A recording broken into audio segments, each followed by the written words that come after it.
so this is Harrison Butker's first public appearance since, he set the feminist over the edge by what he said at that college commencement speech when he was talking to Catholics at a Catholic school.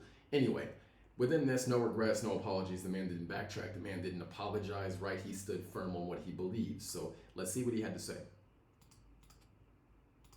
The theme for tonight's gala, Courage Under Fire, was decided many months ago, but it now feels providential that this would be the theme after what we have all witnessed these past 2 weeks.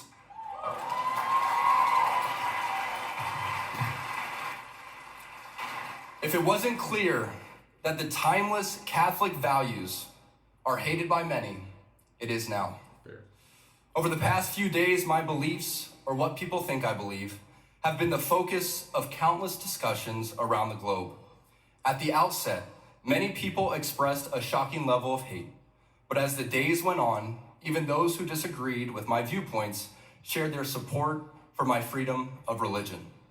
In my 7 years in the NFL, I've become familiar with the positive and negative comments, but the majority of them revolve around my performance on the field.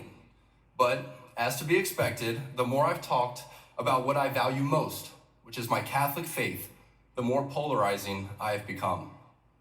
It's a decision I've consciously made and one I do not regret at all. If we have truth and charity, we should trust in the Lord's providence and let the Holy Ghost do the rest of the work.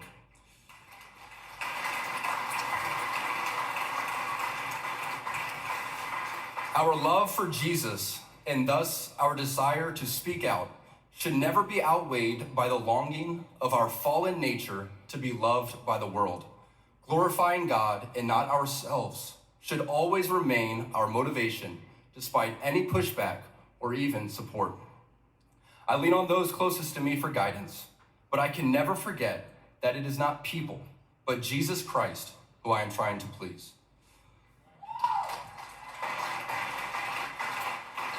I'm humbled by the support I've received from all walks of life, but I can't help but tremble at the thought of the courage many saints have shown in their lives. Would I be so bold if the repercussion was what Daniel faced in being fed to lions? In reality, any courage I've shown will lead to some small suffering, and it will lead to some people maybe never liking me, but that could be God's will.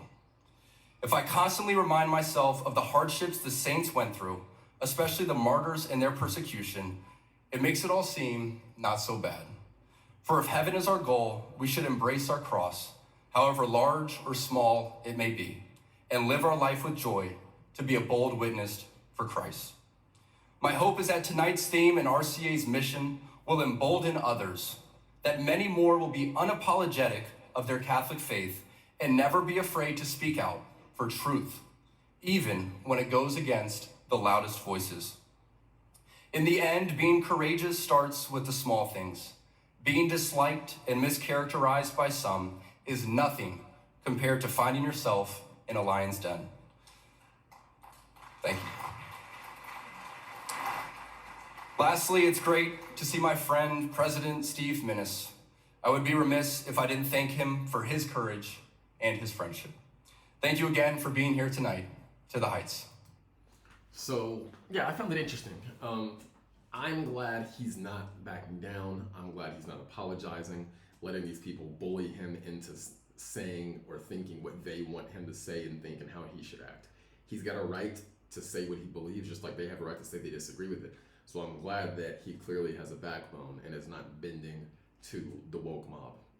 Arguably, I think it's a lot of woke mob and feminist. I mean, if you actually listen to his speech, the original one, he didn't say anything offensive at all. A bunch of people took 30 seconds out of his clip, clipped it, put it on TikTok, and a bunch of people ran with it.